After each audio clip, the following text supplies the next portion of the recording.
All right, we'll get started again. Hopefully you had a chance to enjoy your lunch. I'm going to share just a little bit of information from the Office of Teaching and Learning. When I introduced myself earlier, I think I shared that I'm the director of the Office of Teaching and Learning. I haven't been there all that long. I think I just finished about close to the end of 8 months here. Before I was in teacher education, preparing teachers, and before that was a high school teacher. But today I'm going to share with you just a little bit of information about the sorts of things that we can do for you in the Office of Teaching and Learning. And certainly you don't have to remember all of this. I believe there's a handout in your folder, but you can also just go to our website and it's pretty handy. It's ndsu.edu and OTL at the end, Office of Teaching and Learning. And so you can always find this information online as well, but I'll explain a little bit about some of the services and supports that we can offer to you as a teacher here on campus.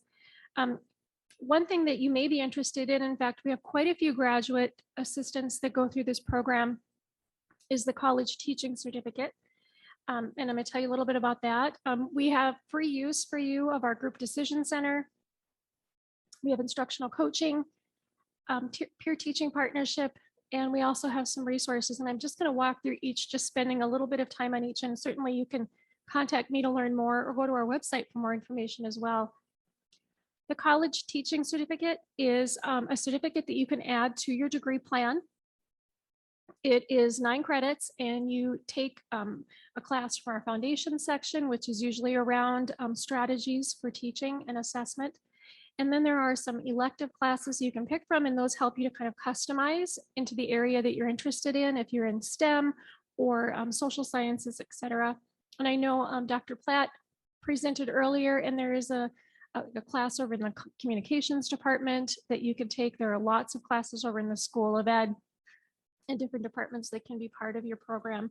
And then there's a practicum that you do. And so as teaching assistants, that would be part of your practicum, that you work with a veteran faculty member to do some teaching and put together a portfolio. And we can certainly share a lot more information with that if you reach out. We have the group decision center, and this is kind of a neat thing. You can come physically sit in. We have a room with space, and we'll have laptops in there, or you can bring your own, or you can do it from a distance as well. And we have someone who will facilitate. But if you're doing your research for your graduate program, or some strategic planning, or just wanting your students to weigh in on something, we have a software where you can input questions or prompts, and people can enter their thinking about those things anonymously. I know I've used it a few times, and it's really quite nice. You can do a round of questions, and you can come back and dig in deeper. You can do multiple sessions. Again, this is free to you as a student here at NDSU. Instructional coaching. So or consulting. So if you want some help putting together an assessment or working on more, maybe your students aren't getting involved in your class and you want to do some things to get it them more interactive. You just want some help with something, reach out, and we have people in the office who can work with you. And then we have peer teaching partnership, and you are welcome to participate in this as well. We have 2 tracks. One is more formal, and so this would be more for a faculty member who's going through promotion and tenure, and they would get a formal letter that they would put in their dossier. But we also have a more formative track where you're partnered up with someone and they do some observations, they give you some feedback, you observe their class and their teaching and give them some feedback. And so it's kind of a mutual partnership where you can improve your teaching. And you can even request to be matched up with another graduate student if that makes you feel more comfortable, or we can match you up with a faculty member. And then we just have quite a few different resources on our website. So I encourage you to take a few minutes when you have some time and go out there and just look around. We have different videos. We have a YouTube channel. We have different resources that you can click into and take. We also have a Facebook group, and we're going to start this. We started last spring. We have a conference, and graduate students are welcome to attend that. We also send out email blasts every week, and graduate students get these in their announcements as well. We have book clubs going. There was a question earlier about grading. Last year, we had a wonderful book club around ungrading and thinking about the practices of grading. and I've had some learning communities around that. There are going to be several more book studies and learning communities going this year. So watch your email. Graduate students are very welcome to participate in those. And there is going to be one coming up. We have a faculty fellow going to be working with us in the Office of Teaching and Learning this year. And she's actually going to be taking a group, apply to become involved, but she's going to be taking on a group of people who would like to study their own teaching. And then she's going to mentor them in moving that toward publication in like a content area journal that focuses on pedagogy. And so watch for those sorts of opportunities as they come up. And that is my last slide, but I'll stop now. And are there any questions that you'd like to ask or something that I wasn't quite clear about? So just to know, if you need anything, let us know. And earlier too, there was a question about like the syllabus statement and what to do if you do have a student who's just being difficult in your class with the Dean of Students. And we'll talk to Nani and we'll make sure that we get a message out to all of you so you have those syllabus statements that Dina referred to and that you know who the Dean of Students is and how to get a hold of him. But I'll tell you just in reassurance, excuse me, I've been here for 18 years and before that was in secondary education, and compared to the two, I sent a few students in my time to the principal's office when I was a high school teacher. But I can honestly tell you that I've never in my 18 years here at NDSU had to ask a student to leave my class. I mean, those sorts of things, while they can happen, are pretty rare. So if that's a cause of stress for you, take a deep breath because it's very unlikely to happen. It's miraculous that somehow in that 3 months between being a high school student and coming to college, students become a whole lot better behaved. I'm not sure what happens in that 3 months. Maybe they realize they're adults now and you don't act up as much, but I can tell you that it's pretty rare to have a student that's difficult or so difficult that you might have to ask them to leave class in the moment.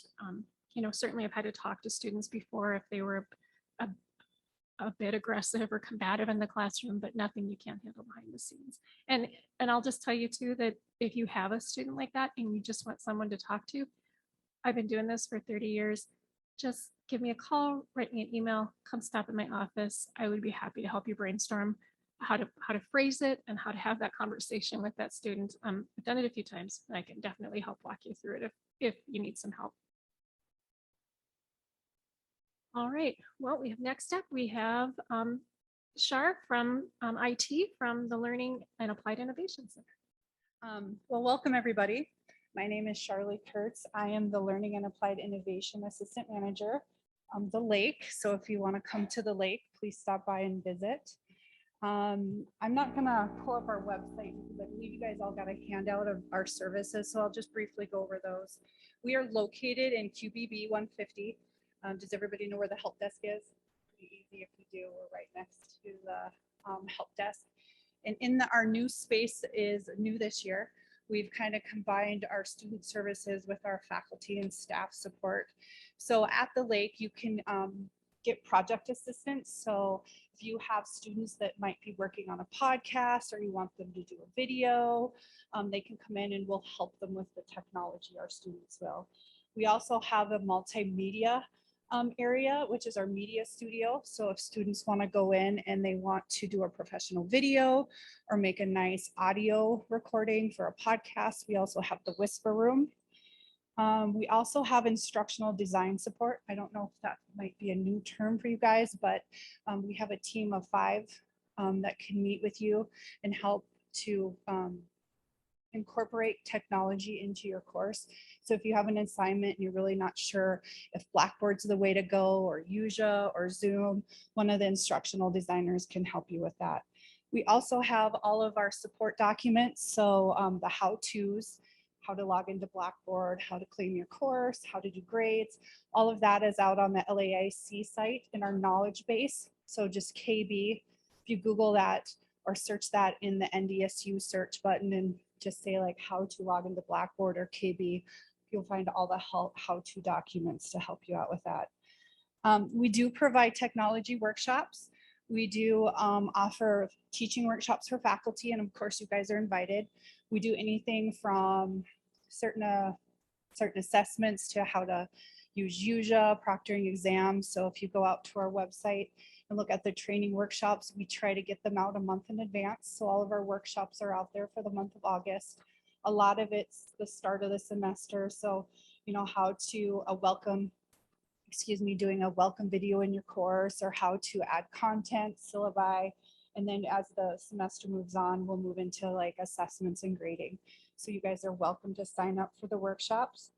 And I already talked about the media studio. So any question on our services? And then I was asked to briefly talk about BB Manager and how to activate your courses. So I'll take questions real quick, and then I'll show you guys how to do that.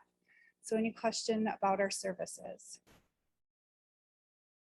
Okay, if you are logging into Blackboard and you don't see your course listed in your course listing in Blackboard, that means you have not activated it in BB Manager. So what you're gonna have to do is up in the right hand. Make that a little, can you guys see that, or is that just my angle? Up in the left-hand corner here, it's called NDSU course activation, and you're going to click on that, and it's going to come up to log into BB Manager, and you're going to click login, and then what you're going to do is you're going to use your NDSU credentials, and it's going to go into BB Manager. And then what you're going to do, it's going to show your course listing of the courses that you're teaching, and it's going to ask you just to activate it. And if you have course that you're using that an instructor has used in the past, you can copy contact into it or just activate it. So if there's a reason why you guys aren't seeing your courses in Blackboard, it's because it hasn't been activated in BB Manager, or your instructor has not added you to Campus Connection. Those are the two main reasons that we get a lot of the tickets in, is because either it's not activated in BB Manager or you guys haven't been added as a GTA in Campus Connection. Does that make sense? And if you have any questions at all, just go out to the help desk and put in a help desk ticket, and then one of our team members can help you out with that. Any questions on BB Manager? Okay, thank you. I'm short, so I'm gonna have to put this down. Can you guys hear me okay? Yeah, okay. My name's Nani Tangen, and I'm actually with the graduate school, and this is Sam Akers, and we are part of the business operations team. For those of you that have an assistantship that's been assigned, you have probably seen emails from myself, maybe even Sam, in our office. So what our team does for the grad school is we actually handle the assistantships for grad students. So we oversee the assistantship process as well as the tuition waiver process. We oversee contracts. First of all, each grad assistant is going to need a contract, and that's one thing that you will get from your department, showing you what your start date is, how long your contract is going to last, your stipend for the month, and what your duties and responsibilities are for the term of your contract. So we handle that. We handle the background check process that every GTA or grader needs in order to fulfill the requirements for a TA position or a grader position. We also oversee the training and the annual trainings that are required. Those requirements actually are part of the tuition waiver process, where if your trainings are incomplete, then your tuition waiver is not going to get posted to your student account until all trainings are completed, that we've received a contract, we've received a hire from your department, and that you've also completed your background check. So anything that you have questions on regarding your assistantship or your tuition waiver, we're actually the staff that you would come to the grad school.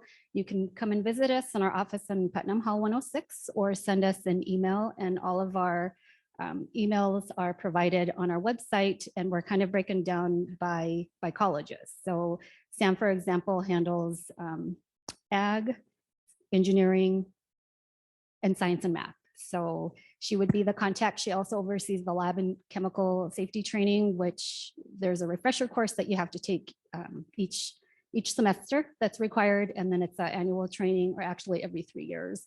But Sam's the contact person for that. So that's basically what we do for the grad school. And do you have any questions for us? Right, so we had put together a packet for you, hopefully with useful information in it. There were a few services. There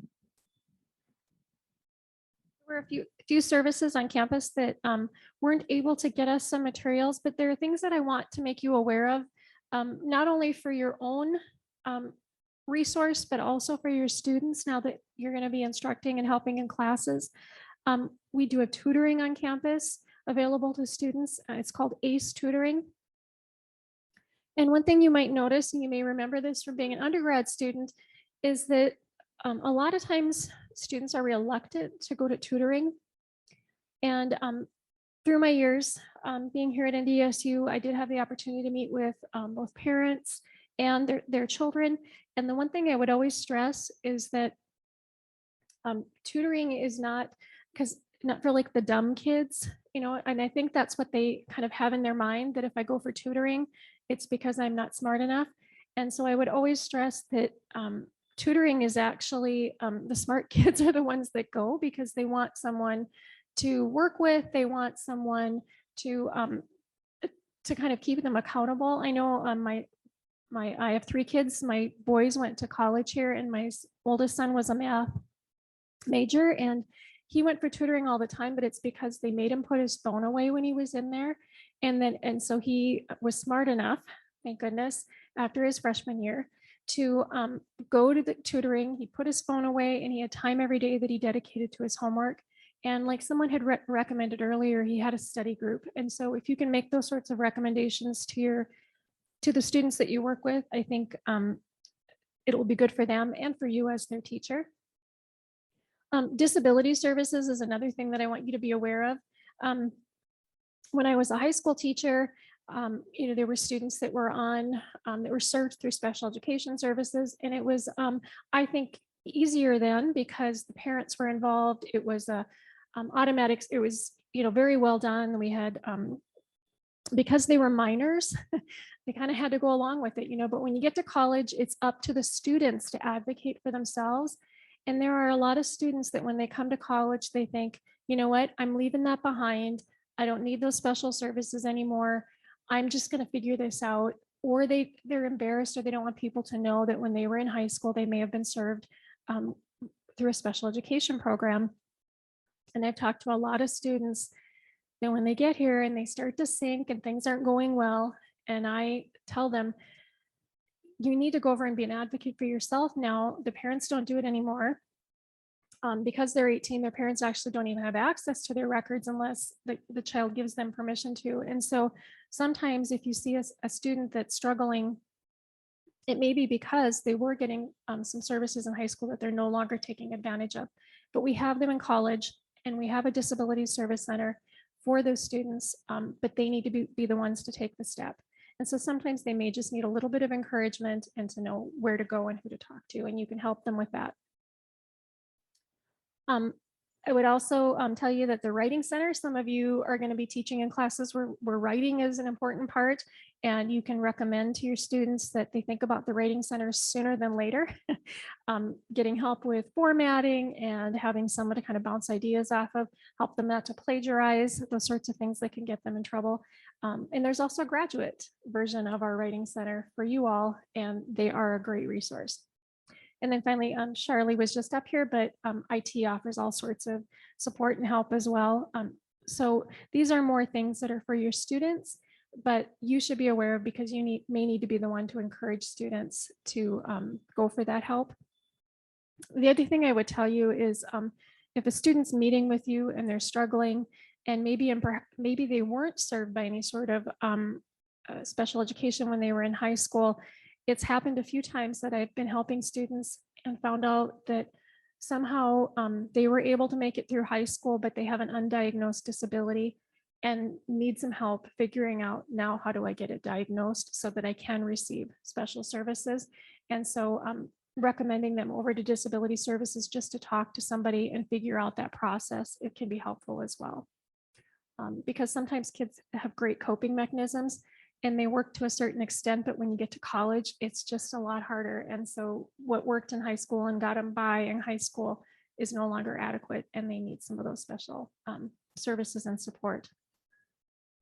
And you may end up with a student in your class too that is being served by disability services here on campus. And they will reach out to you and they will tell you what it is that needs to happen. Maybe it's a test that needs to be read out loud, or they need more time for something, or they need their notes. I've had students in my class with vision impairments, with hearing impairments, with different types of disabilities, and disability services is a resource for you as well as an instructor. And they'll help you to make sure that you can make the necessary accommodations. And just, this is like for your information, because it's really important.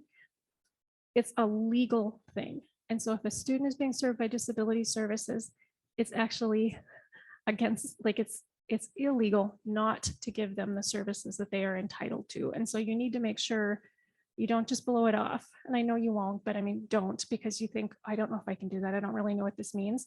Find out what it means. Find out what you need to do. Get the support you need, because it's a legal act. It's the IDEA, and you can ask me if you want to learn more about it, but it's actually against the law not to support students if they're on a disability plan. Any questions? I don't mean to scare you, but I just want you to know that it's so important that if a student has a plan, we have to support them, because it's the right thing to do, but also because it's the legal thing to do.